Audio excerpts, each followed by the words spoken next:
Was that not a progressive video chat? Did you happen to watch it? Or were you waiting on my live stream channel without getting informed first? Yeah, it's really bizarre. Like, I do understand why in some places, for example, at banks, they say that the security guard shouldn't have a weapon because if people come in to rob the place, the first person that they shoot is the security guard. So it's really for their safety. But you also have, like, there was this other situation where I believe it was a pregnant woman who worked at one of these 24/7s, and she got robbed, and then she was fired because she wasn't supposed to hold in the cash register more than $1,000. And see, in that situation, I actually agreed with the company policy, as ridiculous as it sounds, because why is that policy in place? Well, that policy is in place in order to dissuade people to rob those stores. It wasn't $2,000. It wasn't $1,000. It was $400 or something, right? So the idea is that eventually, like, criminals know it's like, hey, if you rob these stores, you won't get more than $400, and it's not worth it. So you're basically like guaranteeing the safety of the employees. But when you forget to do that and you hold all the money in the cash register and you get robbed, then you're basically signaling to the criminals that, hey, like, you can get money from this, which is what the company was trying to avoid. But this idea of, like, the employees chasing after the criminals and calling the cops, I genuinely do not see anything wrong with it, which is what probably the people who work there, like the suits, don't know what's wrong with it either, or are ashamed to admit to the public because they just fired the employees and said we have a zero tolerance policy, but they didn't articulate why. So when you have, like, a company that pretty much tells you a vague reason why they're firing you, it's because they know that it's bullshit. Like, or they know that the public is not going to accept their thing, or they may get sued. So you will have, like, these things where PayPal goes, it's like, yeah, we terminated your account for violation of terms of service, but they don't really articulate what that is. They don't go into detail because they know. They know, and they're ashamed. Zenif says that $400 is not allowed for a gas station. To be honest, it was years ago, so it may have a different value, but you're absolutely right. That was the whole point. It's not allowed for a gas station, and it shouldn't be. Because the idea was that if you get robbed, then the robbers only get $400 at most. And then they realize that, okay, well, it's not worth it. Because the criminal isn't an insane person, right? Like, they're just criminals. They are smart individuals. They do risk assessment. Just like most people, before going out in a business, they do a little bit of risk assessment. So do the criminals, If they were people of color, they wouldn't have fired them. You know what? In this situation, I would probably agree, because it's the thing with racismus. Though I think, like, one of them may have been a person of color, so I generally don't know. I do think that the reason the company is firing them is because they do not want a bike Karen situation, which is when a person calls the cops when they notice a crime is committed. So they don't want that. They don't want the Starbucks situation where a manager tells some people to buy something or leave, right? So they would just ignore the crime, like pretend it doesn't happen. Hey, Amak, glad you're back. I missed you. I know you used to come here more often, and haven't seen you in the last couple of streams. The laws support the criminals now. It is like, if you read the, like when you read the Gulag Archipelago, there are so many things there that seem unbelievable and far-fetched. And I was like, either this dude is exaggerating, or maybe, like, back then people were just so ridiculously dumb. But now it makes sense. Like, there is a quote in Gulag Archipelago where he says that the expectation from a criminal is different than that of an expectation of a law-abiding citizen. And he goes on and he says that when the criminal commits a crime, no matter how bad it is, they will always find the justification. He grew up in a bad place. Society has failed him. He doesn't know any better. But if they catch you defending yourself, then the full might of the law is going to come down upon you. Because, you should have known better. Expectations were higher. So, that is the interesting situation which you can see right now in the news. It's like when people defend themselves, the full might of the law needs to be enacted upon them. Especially when it's self-defense. But when a criminal commits a crime, the news either doesn't report it or makes excuses.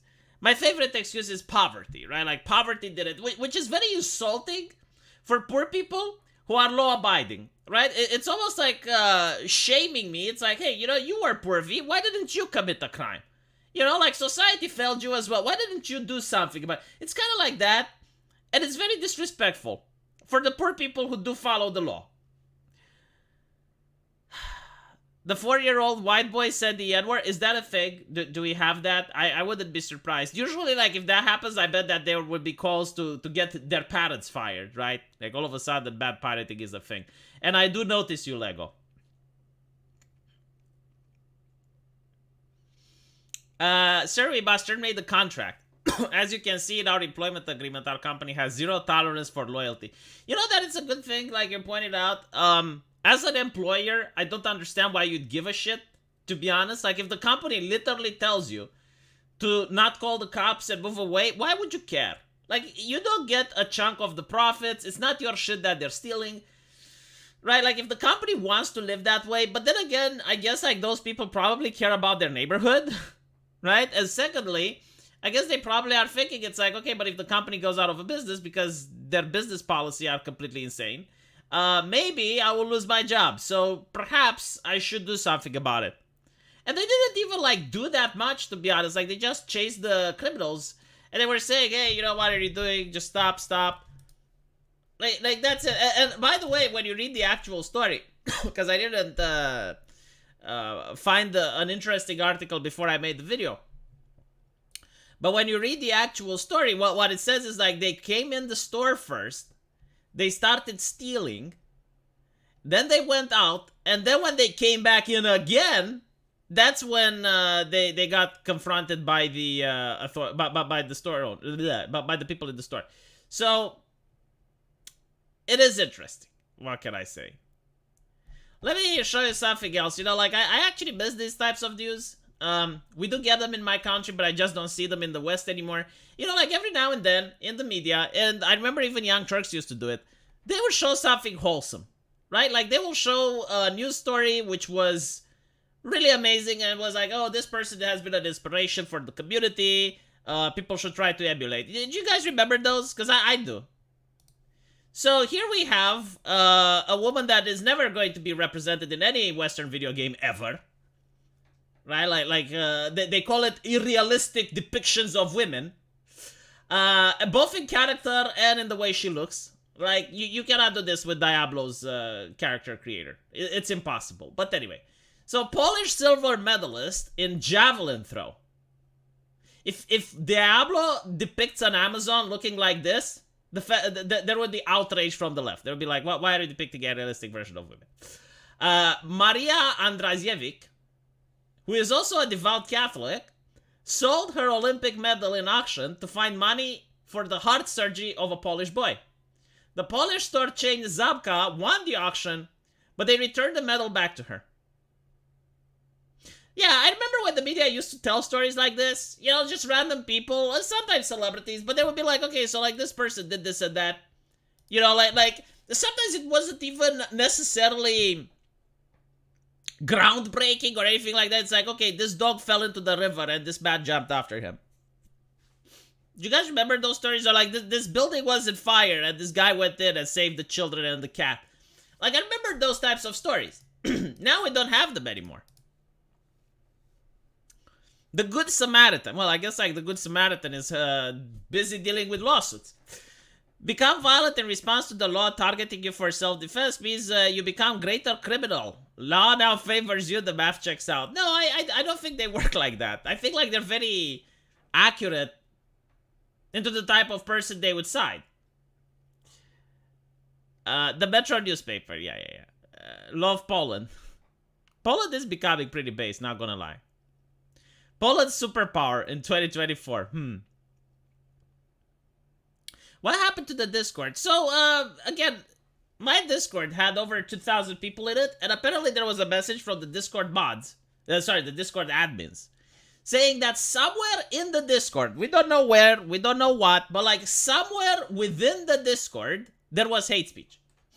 Now, you need to understand that on my Discord, the text was going brrrr, you know, like, I wasn't there. And we did have moderators, we did have bots and everything, but, like, somewhere someone did a hate speech. Now, we don't know what, we don't know where, we don't know who, because the admins, they spotted the hate speech, but they refused to tell us where. So at that point, I was like, okay, fuck the server.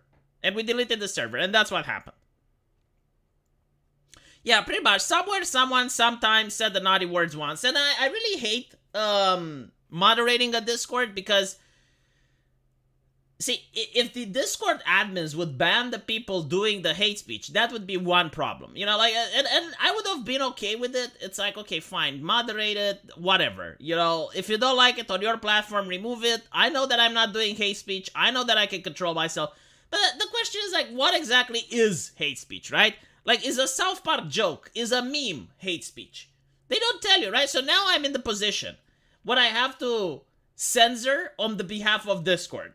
So if I don't censor, then the server gets nuked and people can lose their accounts, right? Which is infuriating for some people because you lose your friends list, you lose your logs, you lose everything. The other opportunity is for me to over-censor, and then people are mad at me, and it's like, oh, V, what are you doing? You're fascist, V. Fascist. You're a fascist. So I would rather just not place myself in that situation. Like Snake did for Life, for example. See, I would censor him if he was on Discord. And then he would be like, oh, V, but like, you're fascist, V. And I'm like, okay, but, like, what do you want? You know, like, they're making me do this. But now they don't make me do shit, because I don't have a Discord server anymore. I will have a Discord for my video game when it comes out, no politics, and then I can just ban people for talking politics. That's a lot easier. That's more doable, because everyone understands. You know, you talk about Obama on my Discord server, which is about the video game, about Ushikushi Sakubai, you get banned. Simple. You talk about Sakubais, you can stay. So it is what it is. Anna is the most hated YouTuber? No, dude, no. I am sorry. I'm like the competition for the most hated YouTuber is quite tight. Like, there's a lot of people. I wouldn't consider Anna even being remotely in the top. Like, not even fucking close.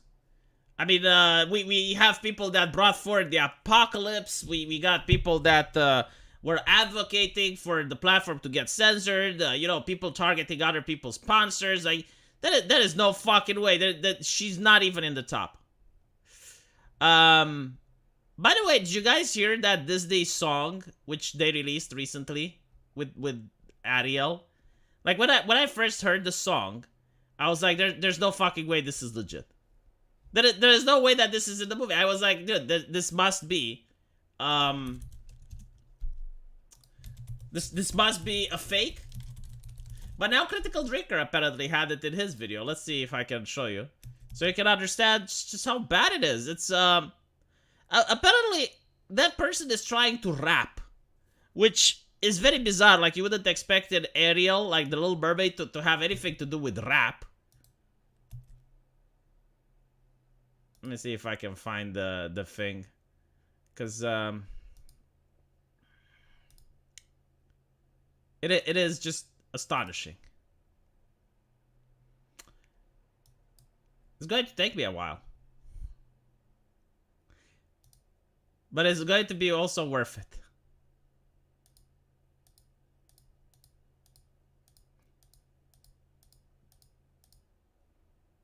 I think this is it.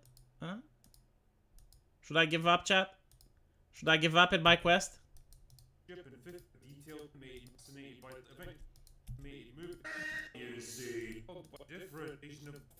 Yeah, I think I'm going to give up.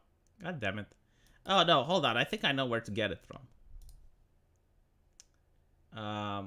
The thing is, like, I can't play all of it because Disney.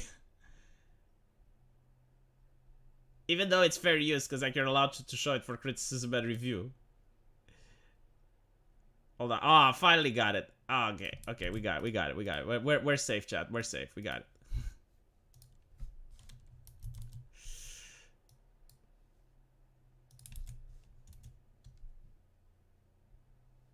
You know, like, this is how it was actually presented to me. And, when I first saw it, I wondered, like, okay, this is just a troll. Like, this is not actually the thing. Because this is how the presentation was. The Little Mermaid sound engineer having to record this was like a meme, you know? Over land and sea and ear to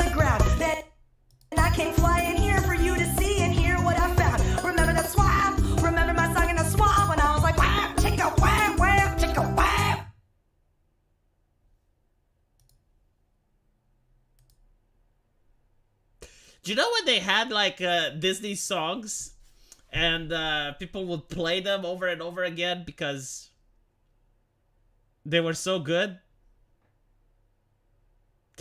I feel bad for the parents. I really feel bad for the parents who may have like a Zoomer that has this song etched into their brain and they keep listening to it.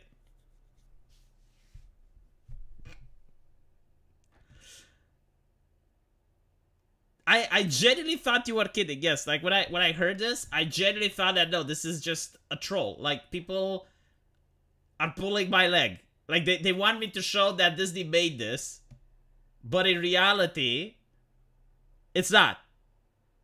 Yeah, like literally they made wet ass pussy sound better. Like that, yeah, like WAP, which used to be on the top of trending on YouTube. Yeah, it sounds better. Zlixian wants to end humanity now.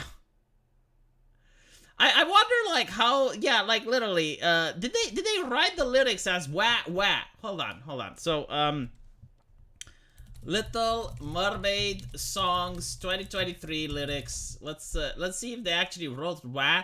How is the name of the song? Because it's not Poor Unfortunate Soul, right?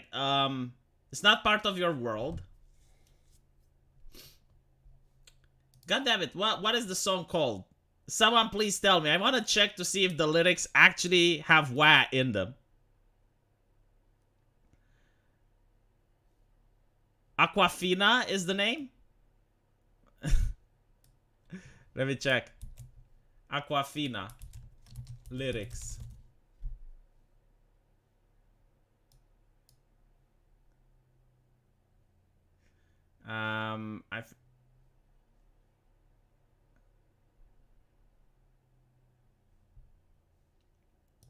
No, it's not Aquafina.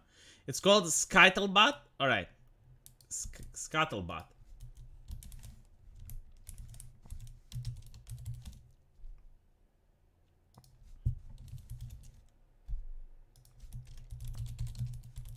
Mermaid lyrics. Aquafina and David Diggs, the Scuttlebutt lyrics genius. Who wrote this masterpiece?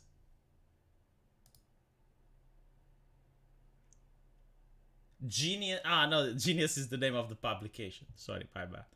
So, no, the gossip, the buzz, the who said what, who does that, yeah, the Scuttlebutt. While I was flying over land and sea, adhere to the ground. Then I came flying. Oh, literally, okay. Womp, chicka, womp, womp, chicka, womp, womp. This isn't the lyrics, okay? Like, someone actually wrote this shit. I just want you to understand, there is a human being out there.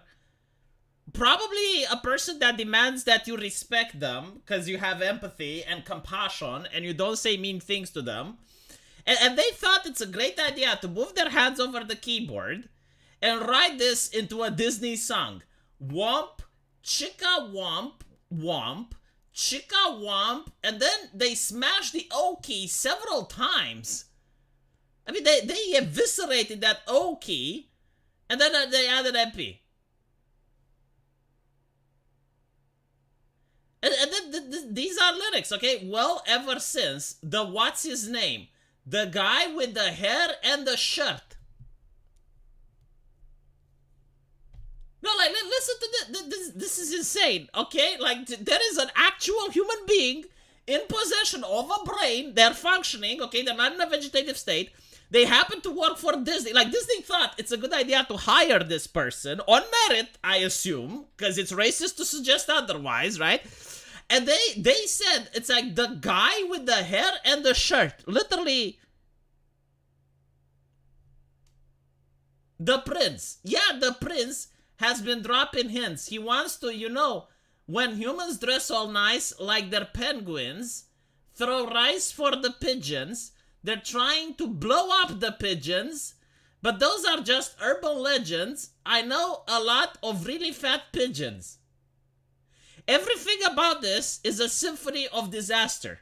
From the lyrics, to the fact that the person singing this can't hold a note.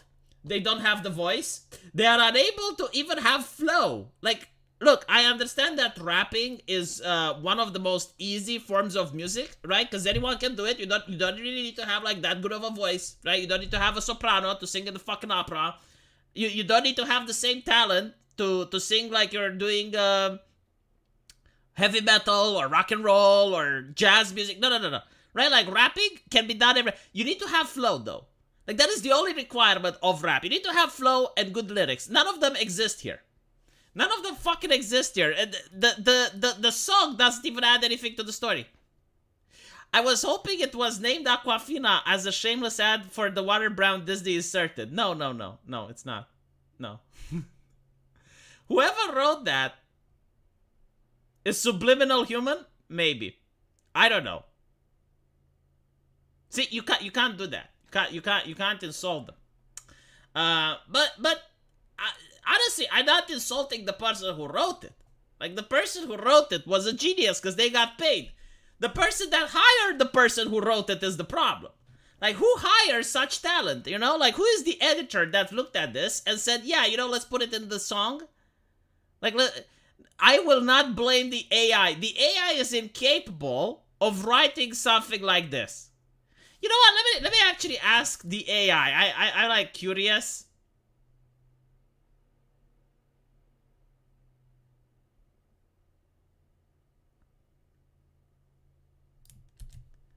I am curious. Like, I'm going to ask ChatGPT to grade this shit.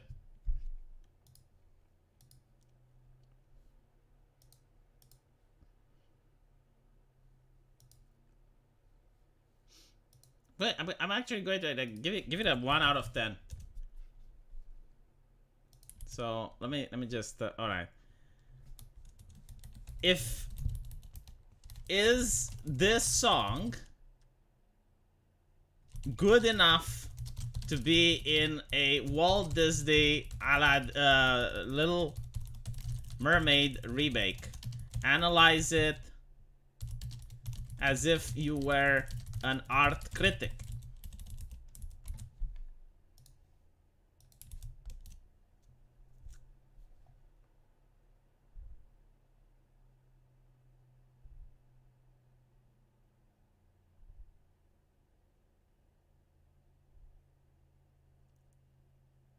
As an art critic, I would suggest evaluating the song's role in advancing the narrative or character development. Does it contribute to the emotional journey of the character? Or does it serve as a memorable highlighting in the story? Assessing its impact, the overall pacing and structure of the film would be crucial in determining its solidity for inclusion. Ultimately, Scuttlebutt could be a delightful and entertaining addition to Walt Disney Little Mermaid remake. It's human blah blah blah. Hold on, I actually used the incorrect version. Rate it 1 out of 10.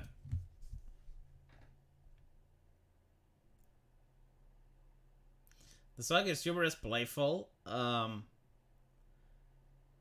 lyrics contain a mixture of both direct and indirect storytelling.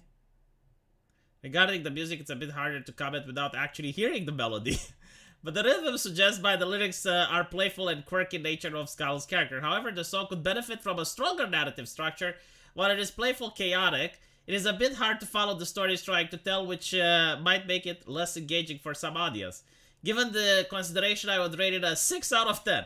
There's a lot of potential in the concept, but the execution could be more focused to create a stronger narrative through line and clear character development. See, I'm telling you, like, the AI isn't going to do crap like this. Literally, the AI gave it a passing grade, but only because it couldn't hear the song, right? Like, it actually mentions the fact, like, look, I can't hear it, so it's difficult to say, but 6 out of 10. No, it didn't IGN write that score, because, like, IGN would give it a 7, so it's literally like a 6 out of 10. No wonder why AI would start replacing these people.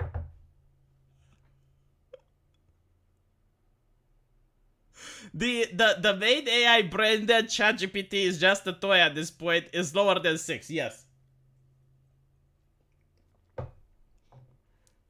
6 out of 10 is too strong. Maybe it can't hear the woman singing. Yeah, like, literally is what I said, right? Like, I'm willing to bet if you have, like, a new version of ChatGPT that can actually hear sound and can understand what's being sung there, it's going to give it a 3 out of 10.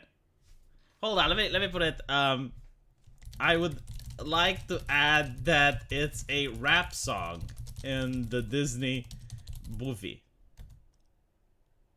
With the context of being a rap side, the analysis changes slightly.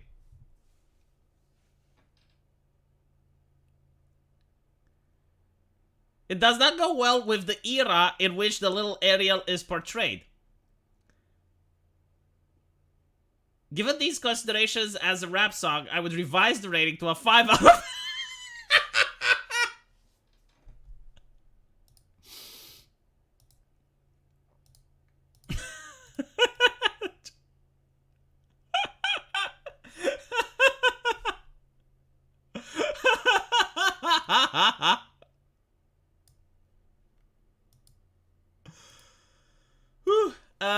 let me hold on. Okay. Let's ask it to analyze it as if it's Tucker Carlson. As where Tucker Carlson.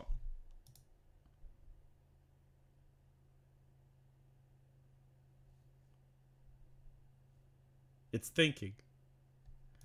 Will I break the AI? Oh, I should get it to analyze it as if it's Ron DeSantis. Yeah, you know, like, this is the problem. As Cold as Beer like to say, you know, ChatGPT doesn't have childhood trauma. The filter will kick in. I don't know what's happening because it seems that it's stuck. So let me try again.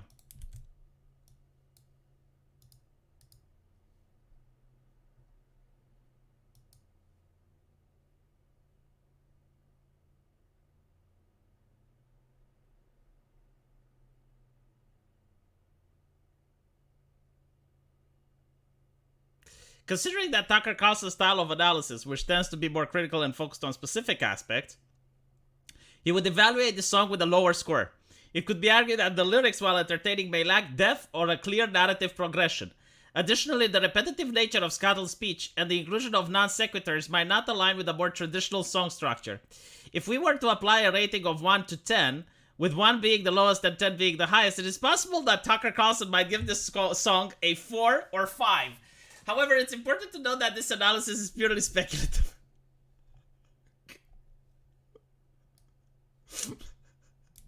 Let me try with ChatGPT 4 because I used 3.5 to do the analysis.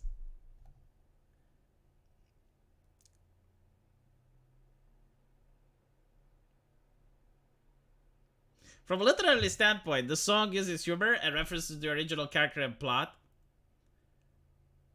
The references to urban legends and Fat Pigeon are a playful way to modernize the dialogue. However, the song might not completely fit into a Disney movie in a traditional sense. Disney songs are usually more structured and melodic, with clear narratives and messages.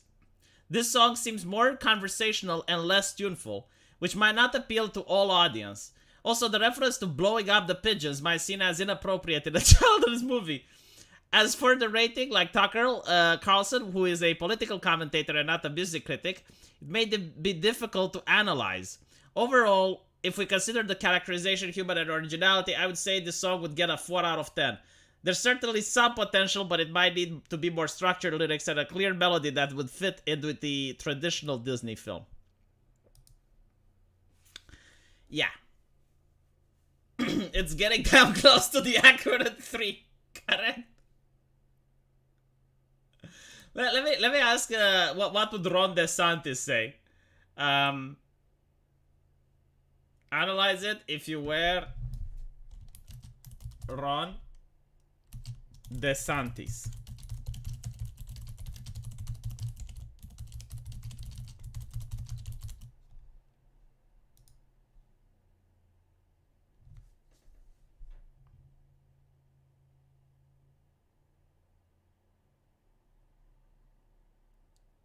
It's thinking. So Ron DeSantis, the governor of Florida. My last trading data, September 2021. He might find that the song is too far removed from the traditional Disney musical styles, which often draw from Broadway and classical musical traditions. There's also the possibility he might feel that the song style could detract from the timeless fairy tale atmosphere that many Disney films aim to cultivate. If asked to rate this on 1 to 10, assuming that 1 is bad, DeSantis might give the score a 3 or a 4. Oh, we're going all the way down now. Based on his supposed belief against incorporating rap elements in Disney films. How the fuck is it doing this? How is ChatGPT so fucking accurate? Please note that the analysis is purely hypothetical, blah, blah, blah.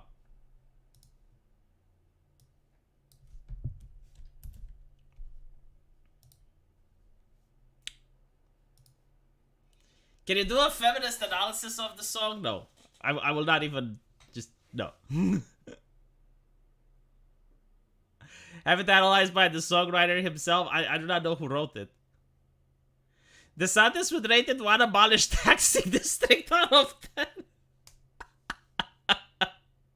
It's a machine and a demon. Well, it's so interesting, right? Like, look how accurate it is, and people think it needs safety because, oh my god, it can say something offensive. Well, yeah, maybe it can say something offensive, but the real question is, like, is it true? Like look how accurate it is, like, when you ask it things like this, and then wonder yourself, why do they have to censor it all the fucking time? How many layers of censorship does this thing have? Because, like, when you ask it something that's not inherently political, it seems to be pretty close to the mark, doesn't it?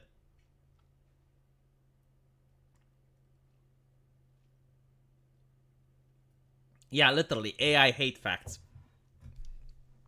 Holy shit, chat. Holy shit. Let me see.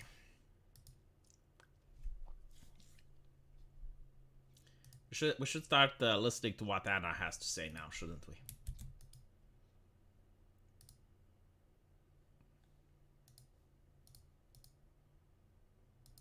Tell me the damn truth, AI, yeah.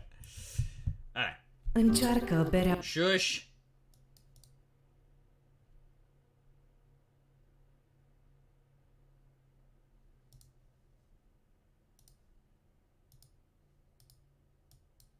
I think we left off at 7. Prejudice in their hearts. How much do they charge? Well, if you ask me, a lot. Each dinner party initially cost... Oh, yeah, so she was talking about some very interesting business people, which were charging around $2,000 for a dinner where they would come over to your house and shame the other guests for being racist. And the demand for this increased after the last year. They started charging more. But more importantly, I love this facial expression. Holy shit. More importantly, they wouldn't even pay you for the food. Like, you had to buy the food yourself. So, like, that's what really shocked me. It's like, okay, so they're asking so much, and yet. Is Anna still fucking better than that? Of course. I do not doubt it. I never thought I would see the day Anna joined the far right. Honestly, I'm amazed. I guess some people take longer than others to see the light. This is what happens when people don't want equal rights. They want special rights. They never wanted equal. I mean, they're flat out telling you they don't want equal rights. They want equity, not equality. I mean, they're very, you know, it's not diversity, inclusion, and equality. It's diversity, inclusion, and equity. Totally missed the mark here. Like, totally. I've disgusted at you for dismissing the issues of black people in this context. No, I don't think she is. You're not supposed to call a coworker a Karen. Okay? Like, when you go to the work, even if the other coworker is, like, unsufferable, the correct way is to go to HR. You're not supposed to insult them, denigrate them. It does not create a healthy work environment. Right? So if you have, like, workplace harassment, you go to HR. You do not handle that yourself. This is like how most companies work here. Anna, you don't just do the talk, you walk the walk. You are truly the most honest person in the political commentary. Oh my god. Anna, the most honest person in the political commentary. The most honest, Anna.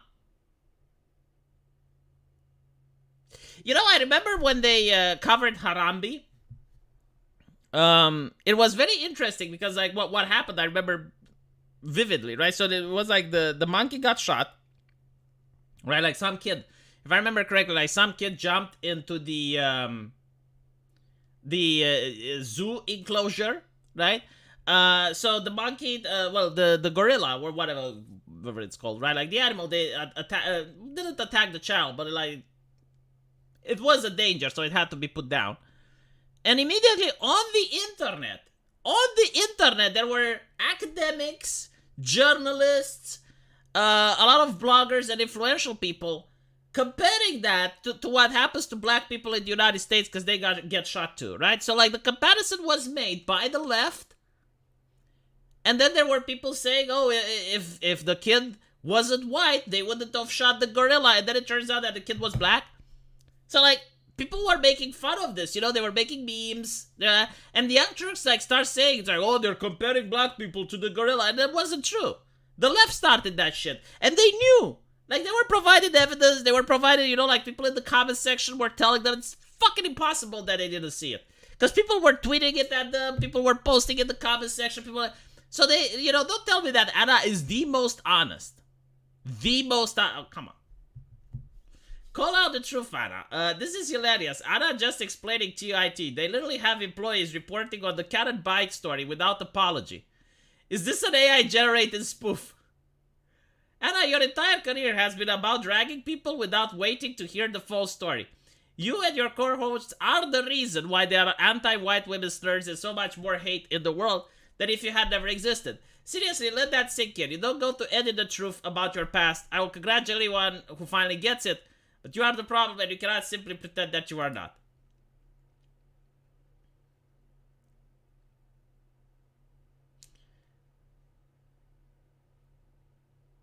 Kasparian was okay with white men being called all sorts of things. Now she gets to experience it herself as a white woman. It was a matter of time before it spilled over. That is a good point. That is such a good point. Like she was okay when white men were called all sorts of things.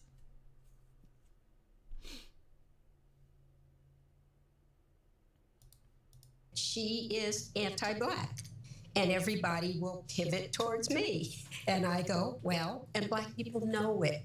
The gig is up. We know that every person who comes to this country as an immigrant believes themselves to be better than us. Based on what? What evidence is there that immigrants come into the country and automatically see themselves as higher up the food chain or the hierarchy than black people? There's no evidence of that. Look, I think this did... But like most of the things that come from woke ideology, there's no evidence, Anna. Like if you read and it's interesting because you didn't make a comment, because I'm pretty sure they talked about White Fragility, right? Was a bestseller. In White Fragility, they say that all white people are racist. What evidence is there? You know, and I'm pretty sure that you can change the definition of racism until all white people are racist. But at that point, if the definition is so overly encompassing that people are just born that way, then you can make the argument that racism should also be, like being a racist should be discriminated against because people are born that way, according to Robin DiAngelo, right? But it's fascinating that like all of a sudden she's asking for evidence. After years of feminism, when we had hashtag all men are rapists, or, you know, men are supporting the patriarchy, and the idea that right-wingers engage in harmful conspiracies, dude, the left officially believed that there was a patriarchy, right? Like everyone's father, everyone's brother, and their sons, they conspired with each other without even knowing to keep men down. And then they move the same thing, like the same concept, they move it to systemic racism, which is like everyone that's white in the United States, right, including Anna, they conspire with each other to create systems of oppression, but they conspire with each other in such ways that they don't even talk with each other, like subconsciously they have these unconscious biases, and they're conspiring with each other in order to create these systems of oppression. Now you may go like, V, what the fuck are you talking about? And the answer is, this is literally what they believe. Okay, like if I analyze their ideology, this is literally word for word what they believe.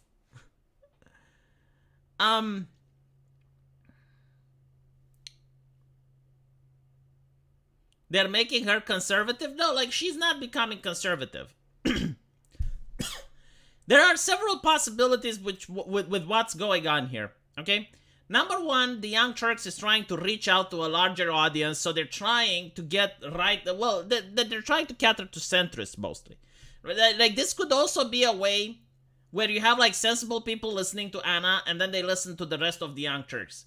Like agitation and propaganda recommends that people do this. So you have like a radical ideology, and like most of your members, like let's say you have a radical newspaper, and most of the time people are talking about radical things, but then you have like one or two journalists that are talking about sensible things. So the idea is to get people engaged to watch the sensible arguments, and then they watch the radical ones, right? So that's how you radicalize people. That's literally how academics recommended you to do things, right? So let's say you're a right-winger.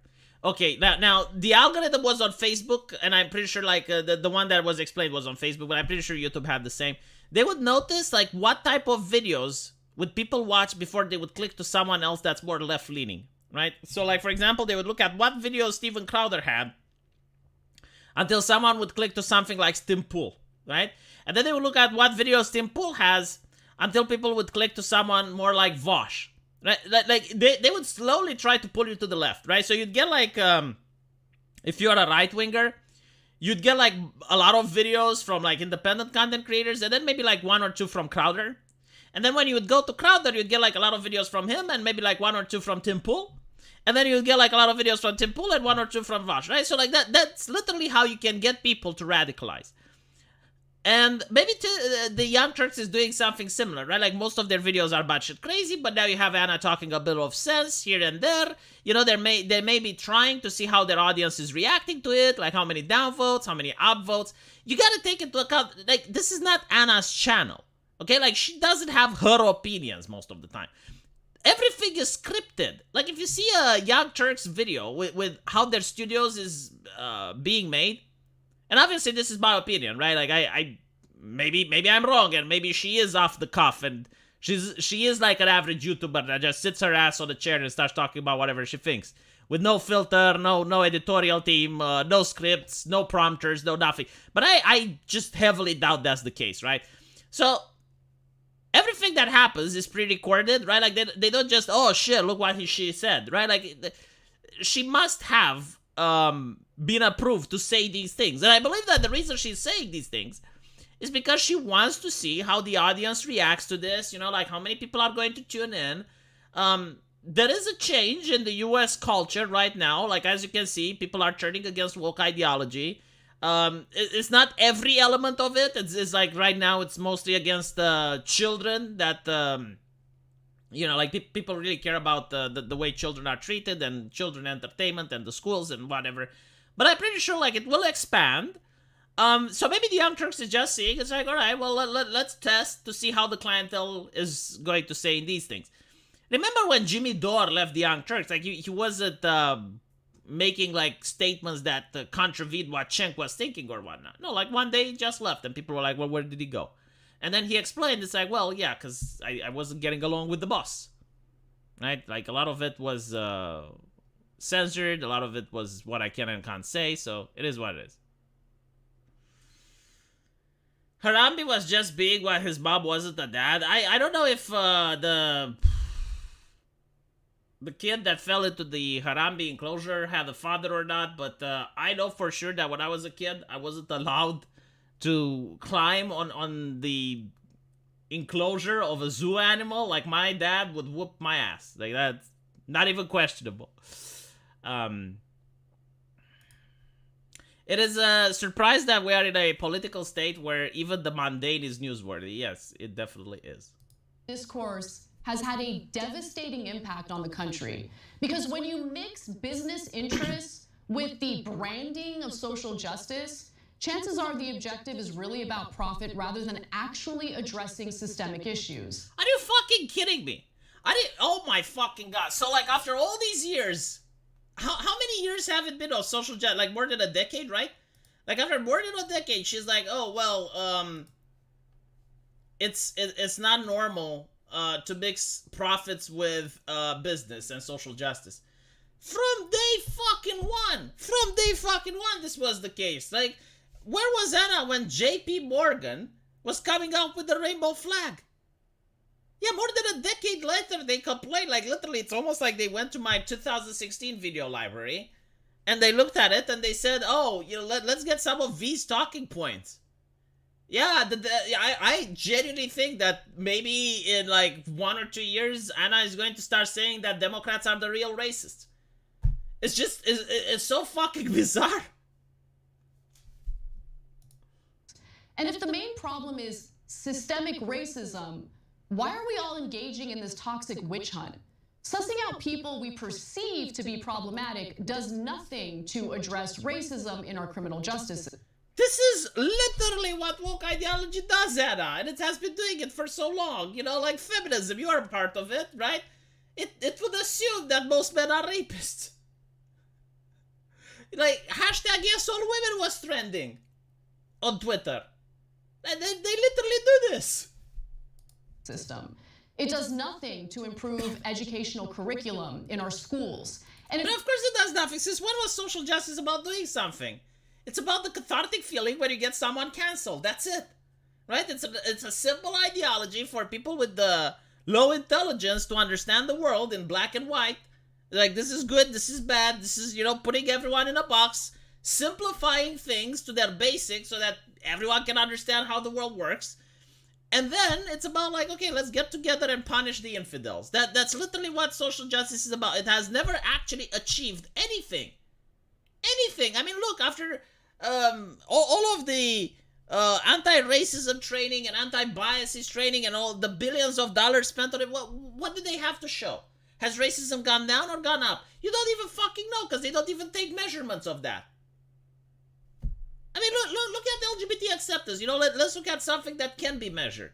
LGBT acceptance has gone way up in the past. And it wasn't to do with social justice, all right? Absolutely fucking up. That was liberalism that did it. And then you have progressivism, which is an an anathema to liberalism, actually. It's like a Trojan horse that uses it in order to get it to power. And then the LGBT acceptance goes down. Right? Because the original LGBT acceptance activists, they were like, what happens in my bedroom is none of your business, okay? And that was something that most people could get behind. It's like, okay, that's fair. But the new activists are like, no, every company needs to have the flag, every entertainment, every media, everything. Like, we need quotas, we need percentages, we need blah, blah, blah. My bedroom needs to be stuffed down your fucking throat. And then it's like, oh, acceptance is going down. Nani? So, like, social justice has been detrimental to the people that it claims it protects. The only people that benefited are the activists themselves. The ones that have large mansions, the Hassan Pikers that make millions of dollars, the young Turks. But, like, other people, the activists, I mean, the students that went to Kavanaugh's protest and broke into it, right? Like, broke into the building, got arrested, right? Like, those are the people that profited from social justice. They have a criminal record now. Their parents must be so proud. Their university professors don't give a shit. Because they weren't there. They weren't the ones breaking in. It fails to ensure that people of color have equal opportunities to wealthier white people. We've been conditioned to think that generalizations about entire groups of people. Who was doing the conditioning, Anna? Holy shit. Oh my fucking god. It's very interesting. But yeah, no, like everything that she's saying, she's right.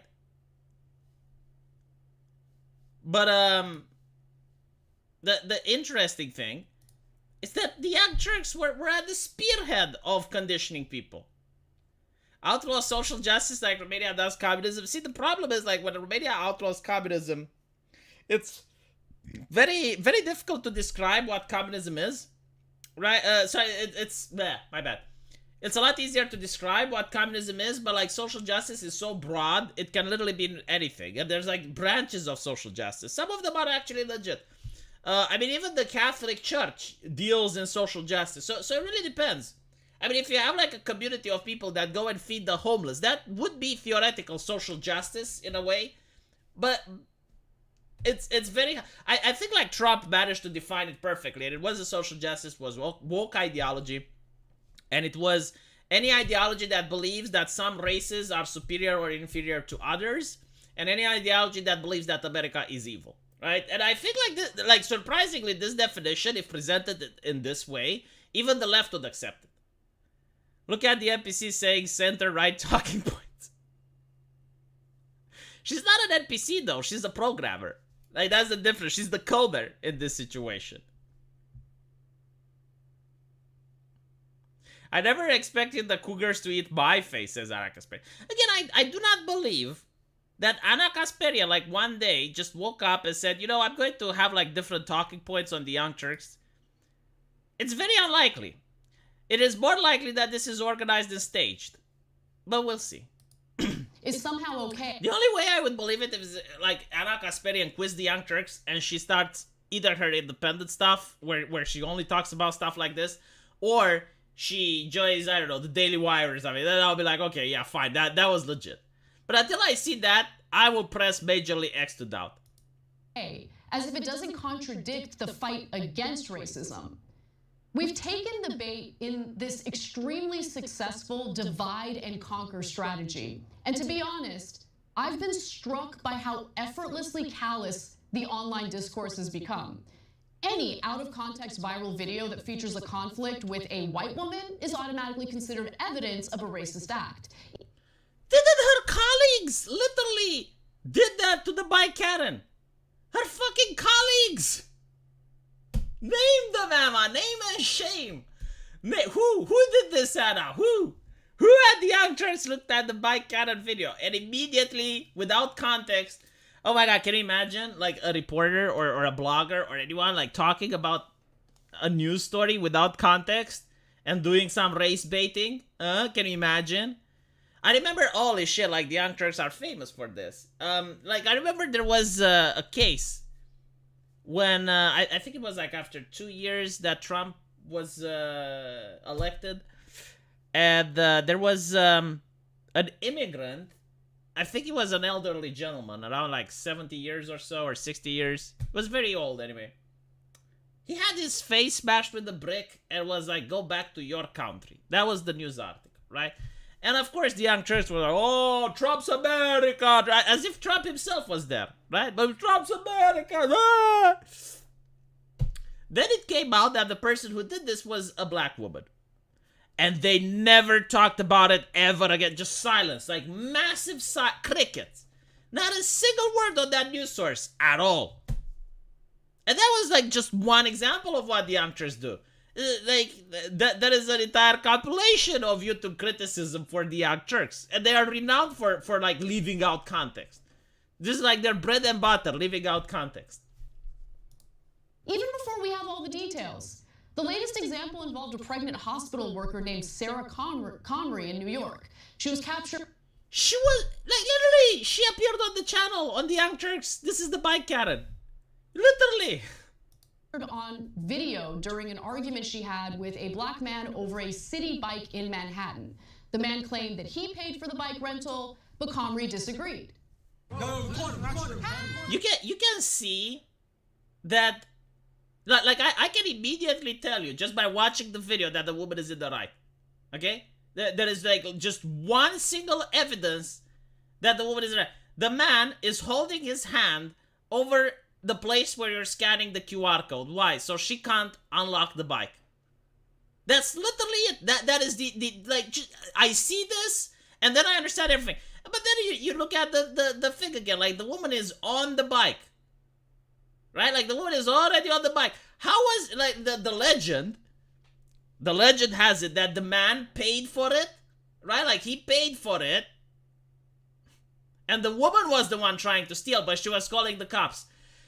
How is it possible that if he paid for it, she was on the bike?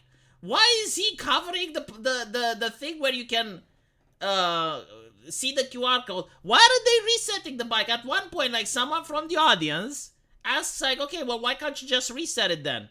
Right? If you paid for it and she claims they paid for it, just he's like, no. Because he wants to take it, that's why. And the thing is, like, the way she is crying for help is fucking hilarious as well. Because, I mean, eventually she cries, but I think she cries for different reasons. Because, like, she notices that everyone is against her.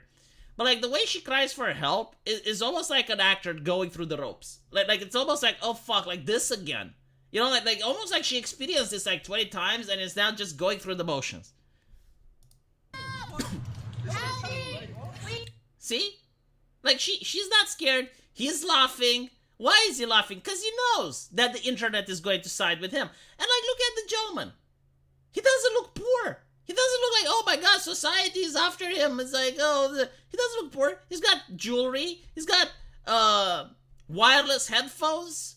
You know, he's got a bag. He's got good clothes. I mean, come to Romania and you're going to see poverty. If you think this is poor, come to my country and I'll take you to some neighborhoods and you can see poverty. No, like, he's probably doing this knowing that he can get away, and he's asserting dominance over the situation. And everyone filming is laughing. Everyone filming is finding this funny. You know, because they know. And just so you know, the media, what they did, horrible. Like, they went to this woman's house, they doxed her, and they went to her neighbors, and they were like, oh, did you know that the racist woman lives with you? And by the way, they all said that she's racist. They all knew. They were Charles Xavier penetrating her brain the same way that Klaus Schwab penetrates those cabinets. And they knew that she is racist. There's no other explanation for this. And I want to point out, you know, the only reason that they're going for this things is because there is nothing else going on. They would fucking love to see actual racist crimes. And I'm pretty sure they happen, but they're not getting in the media. But they would love to get their hands on and talk about it, but they can't. So any altercation now, any inconvenience that's happening, even if you're in the right, you know, no wonder that on my main video, Lululemon, the store, is like, okay, well, if a robbery happens, just let it happen. Because they're aware of this shit. Please help me. Not your fight. Please help me. It's not your fight. Please help me. Help. Please get off me. What's going on? The dominant online narrative. And by the way, you know, like, a lot of people are like, oh, well, he said. It's like, yeah, you know, like, criminals can lie. Like, this is another thing that mind blows me, because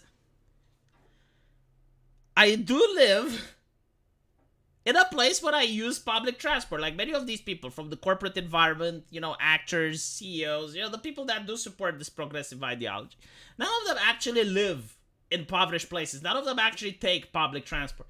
But I did it. I saw things like pickpocketing, right? So you catch the person pickpocketing, and they will, like, for example, I remember when a woman caught someone else pickpocketing her, and it was another woman. And she's like, what are you doing? You know, help thief.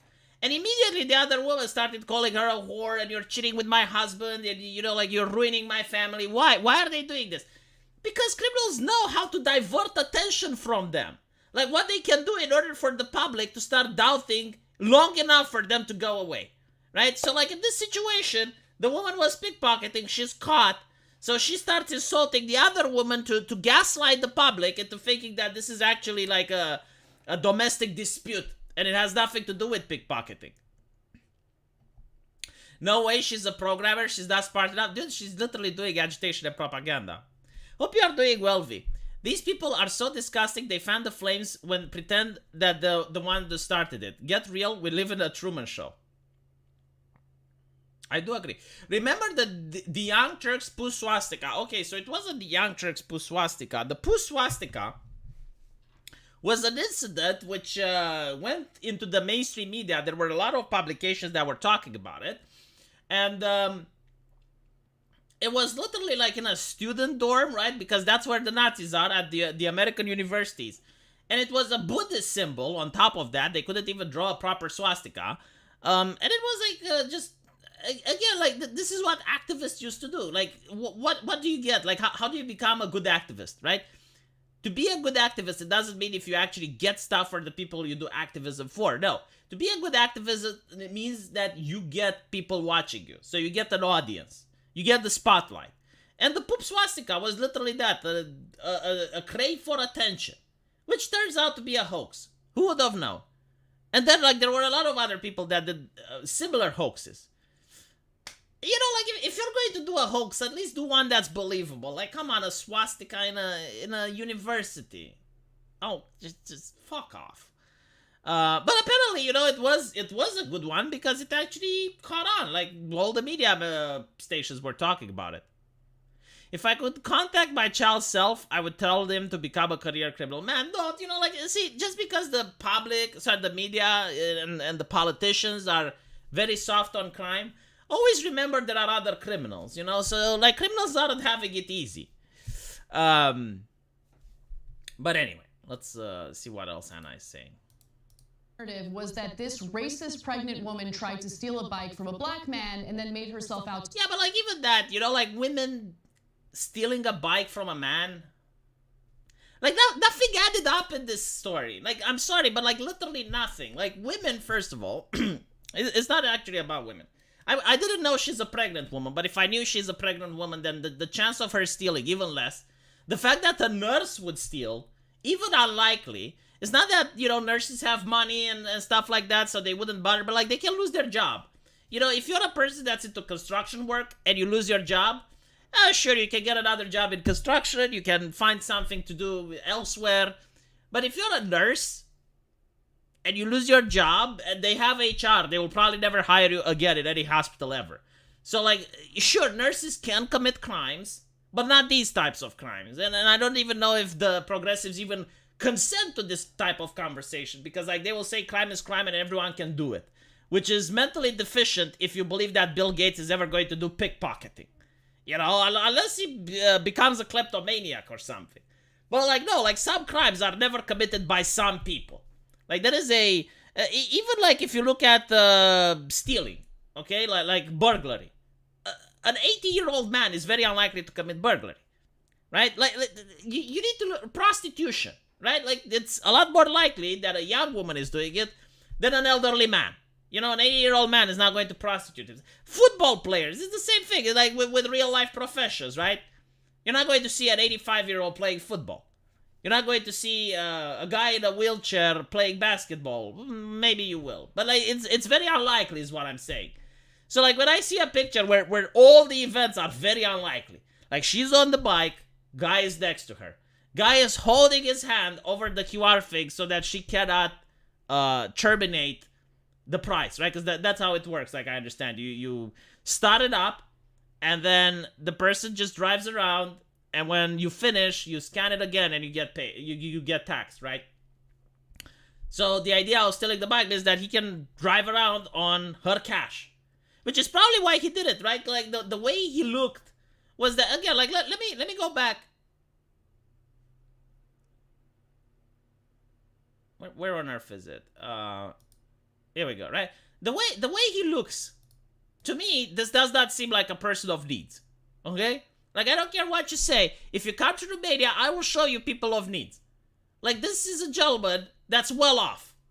Right? He doesn't look skinny. He doesn't look like he's suffering of any illnesses, that he doesn't have medicine to buy and treat himself. He's got jewelry, right? He's got these earphones. He's got well enough clothing.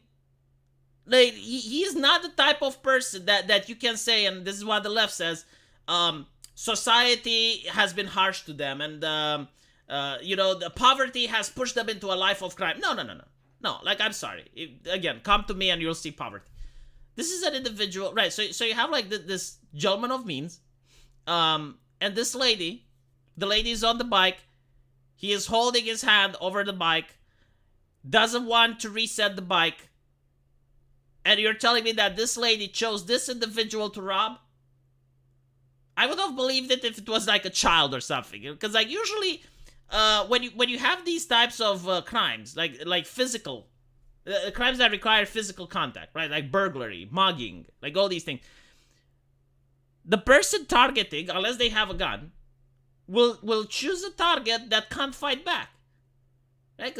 But like a pregnant woman isn't going to intimidate anyone. She's not, unless it's a child.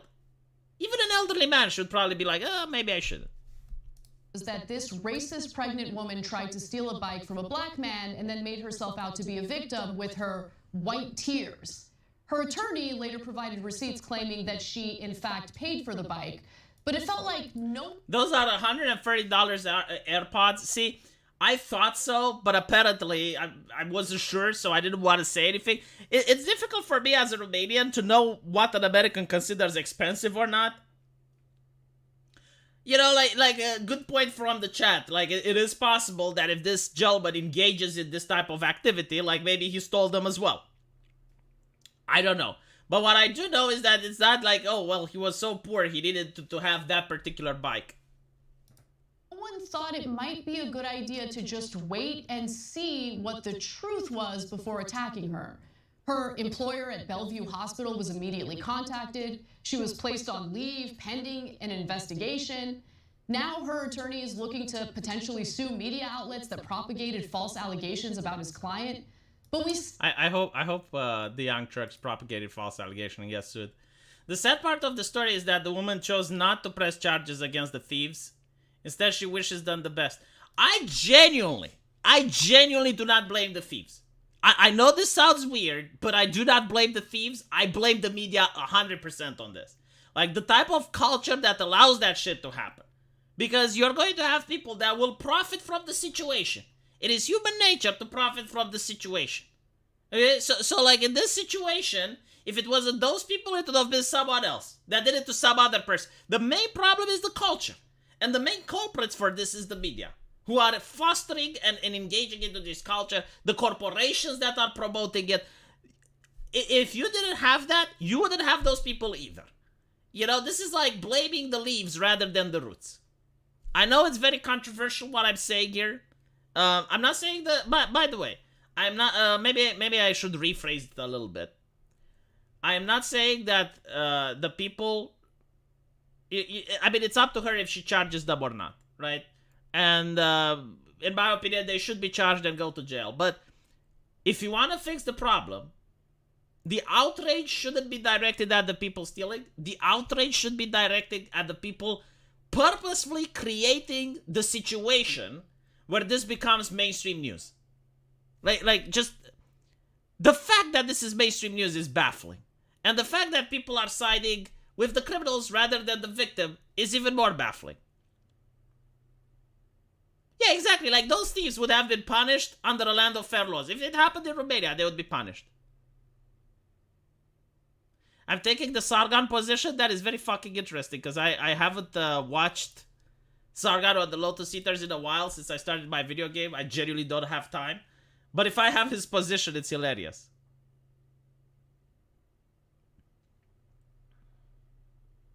The guy has receipts. His story is semi-legit. Read the article the mother pulls out. Again, nothing... If it's a he said, she said type of story, let's assume that this is the case, right? It's a he said, she said type of...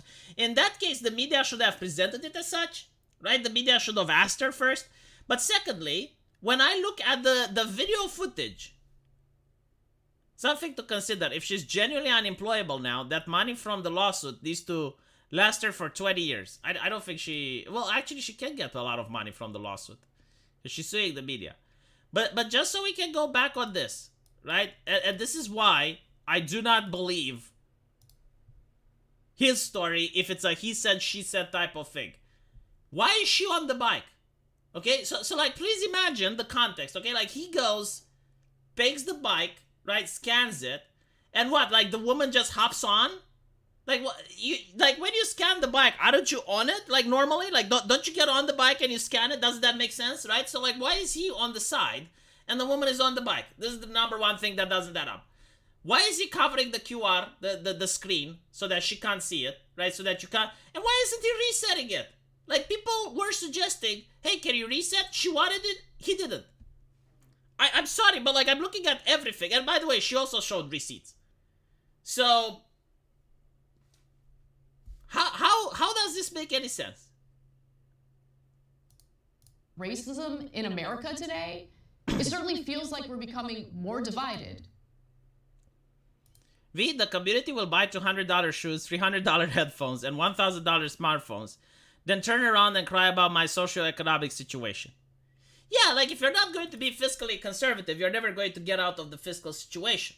And I've been saying this for a while, like, a lot of Americans who consider themselves poor have no fucking idea how life is like in the rest of the world. And I'm not even talking about, like, impoverished places, but, like, second world countries, you know? Like, someone think that's neither rich nor impoverished. Like Romania. Right? Like, if you want to see poverty, you can come here. But when you have, like, people... And Americans saying that they live from paycheck to paycheck. I'm like, motherfucker. You got like, a 3-room flat or a 2-room flat, okay? You got air conditioning, you got... non-stop, like, you don't go hungry for a single day. You got Netflix, you got a computer that's a gaming rig, you got all this shit that you're saying you're living paycheck to paycheck. Okay, like, fair enough, but, like, your lifestyle is way, way higher than that of the average person on planet Earth.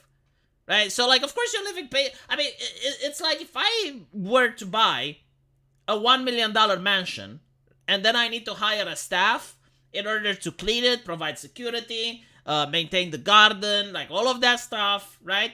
And then I can say, well, I'm living paycheck to paycheck. And it could be true, you know, like you could, like if you have a mansion like a Sandpiper, and you have like an entire staff, because like if you have a mansion, you need the staff. Like you're not going to be able to clean it by yourself. You're going to need a cleaning team. Right? You're going to need security to make sure that no one breaks into it. So, yeah, when you invest into a mansion and you have like that lifestyle, yeah, you live paycheck to paycheck.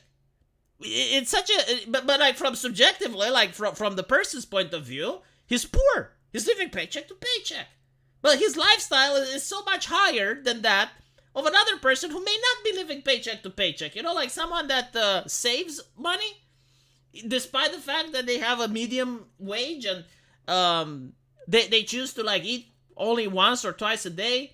They do not have a car and they choose to walk home and walk to their business. Maybe they get like overtime and that type of thing, right? And that person has less income than them, but they manage to save money, so they don't live paycheck to paycheck. I really hate this expression. It's like, oh yeah, I'm poor because I live paycheck. No. Tomo Roche, thanks you for the $1. Average Americans pays $127 for a mobile phone. No wonder that they're broke. It's a little bit okay. So when it comes to mobile phones, it depends what you need them for. But like for example, if you're a young man and you want to get a date, unfortunately, you do need a good phone. It is the way it is. I assume it's the same like if you're a person that's trying to make a business, right? So like if you're a salesman, if you're a lawyer, right? Like you need to show a little bit of wealth. I am not the one that creates these rules, okay? Like I'm telling you how people react.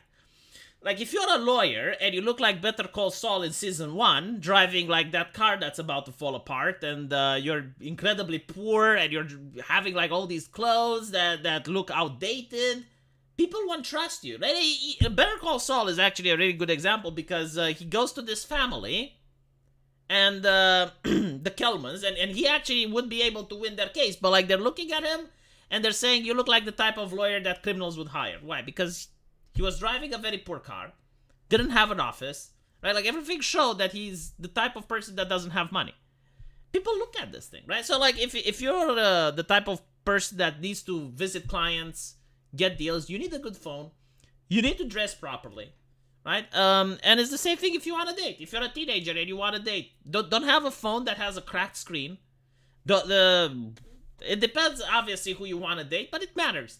Now, going from that and to having bling and to having like 100 kilograms of bracelets on you, and you know, a lot of jewelry, that's no. But $100 phone, I don't think it's an exaggeration.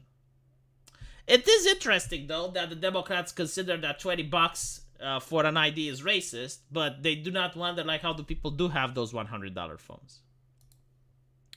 There is some truth that if you got 5 kids by 4 different women, child support is going to eat them alive. So paycheck to paycheck is a thing. It depends on the situation, of course. But I would say that as long as you have a roof over your head and you're having internet access in your house and you got Netflix and you have water and running electricity, you are doing better than most of the planet.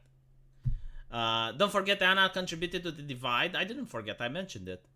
What if donos lead paycheck to paycheck? Again, it depends about your lifestyle. Like paycheck to paycheck can mean that you're poor, but it can also mean that you're wealthy. Paycheck to paycheck means jack shit. What means is your living conditions. Okay, do you eat every day? If you get sick, do you have money for treatment? That's what matters. Do you have running water? Do you have running electricity? Do you have air conditioning? Are you freezing in the winter? Okay, that's what poverty looks like. The way I would describe poverty is when you, and by the way, like what I'm describing here is being very generous. Like not everyone that does this is poor, but this at least would be a hallmark on what could make a person be poor in America. If you go to the supermarket and you need to have like one of those math notebooks where you do the calculus perfectly and you're absolutely sure that you cannot buy anything more than that amount, right? So you have like a fixed sum. When you go to the supermarket, it's like $60. You do not want to go over that, right? And you're like, okay, so I bought this and this and that. How much is it? 45 plus 9 plus 5, right? And then when you get really close to it, you're sweating bullets as you're going to the cashier and you're looking to the fire exit to know, okay, well, if I happen to purchase things over 60 and I purchase 65, I'm just going to do the dart of shame. Drop everything I have and run towards the fire exit. We're definitely more obsessed with whipping out our phones to surveil one another because, God forbid, we fail to capture one of our peers in their worst moments. Simply put, I absolutely loathe this crap. Paycheck to paycheck is an expression. It isn't a little. No, fuck off. Go on Twitter. There's a lot of people that literally believe that paycheck to paycheck means you're poor. And it's not. They do not use it as an expression. They literally tell you that by the end of the month, I have no more money. And then you look at them and it's like, okay, but you actually live in a nice place and you do have food every day and you do pay your bills on time. It's not an expression as a pull yourself by the bootstraps. That's an expression. But paycheck to paycheck, like there are people who take it literally. And I can't pretend like I'm above it because I engaged in a lot of it myself. Hold on. Chotomate. Did I hear this correctly? I loathe this crap. And I can't pretend like I'm above it because I engaged in a lot of it myself. You know, kudos to her. I generally do not know whether or not this is her shit or it's scripted and she has to say. But kudos to her, you know. I mean, she is reading from a prompter. So, like, she did write all this thing. I'm not going to be like other people, you know, hey, better late than never. I mean, it would be wholesome if it's legit. I doubt it's legit, but it would be wholesome. We'll see. I never expected this, I gotta say. Shocked, amazed. Looking forward to hearing more from her. And I have deep regrets about that. Karen hunting is a destructive symptom of the powerlessness people feel as they're more atomized and alienated from those around them. It's the abscess that forms from the lack of an organized movement that values the humanity of individuals while fighting institutions. You know, aren't you describing religion right now? I literally had the conversation with someone on Twitter, and I'm an atheist, right? And I was saying that religion,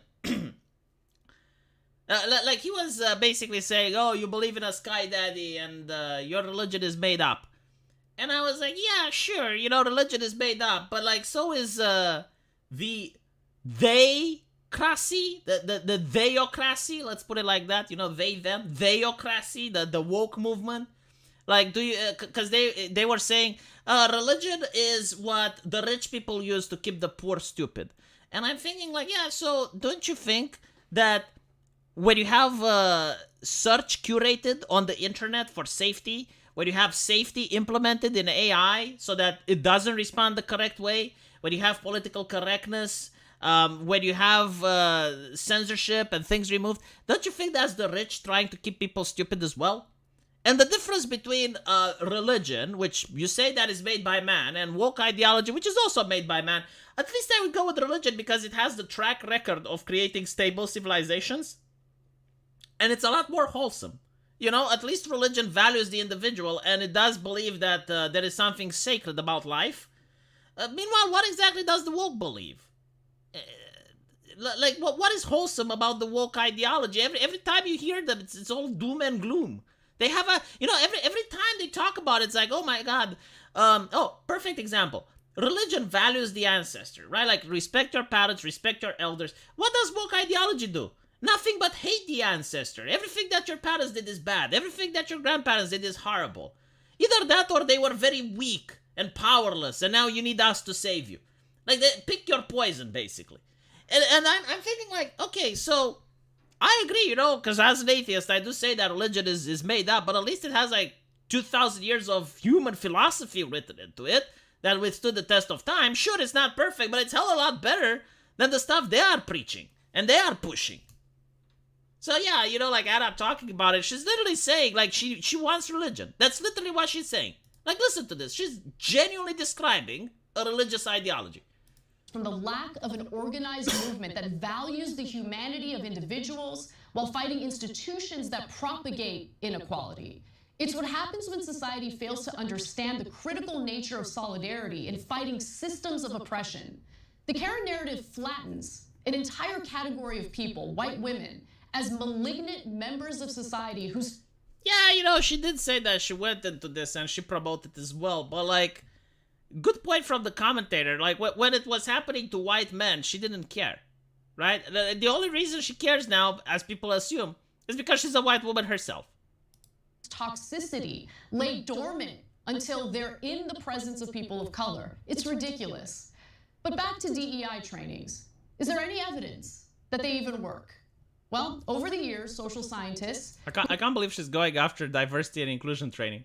...who have conducted careful reviews of the evidence base for diversity training have frequently come to discouraging conclusions. Though diversity training workshops have been around in one form or another since at least the 1960s, few of them are ever subjected to rigorous evaluation, and those that are mostly appear to have little or no positive long-term effects. The lack of... Literally my 2016 videos. That's literally what I was talking in 2016. The evidence is disappointing, wrote Elizabeth Levy-Palak of Princeton and her co-authors in a 2021 annual review of psychology article considering the frequency with which calls for diversity training emerge in the wake of widely publicized instances of discriminatory conduct.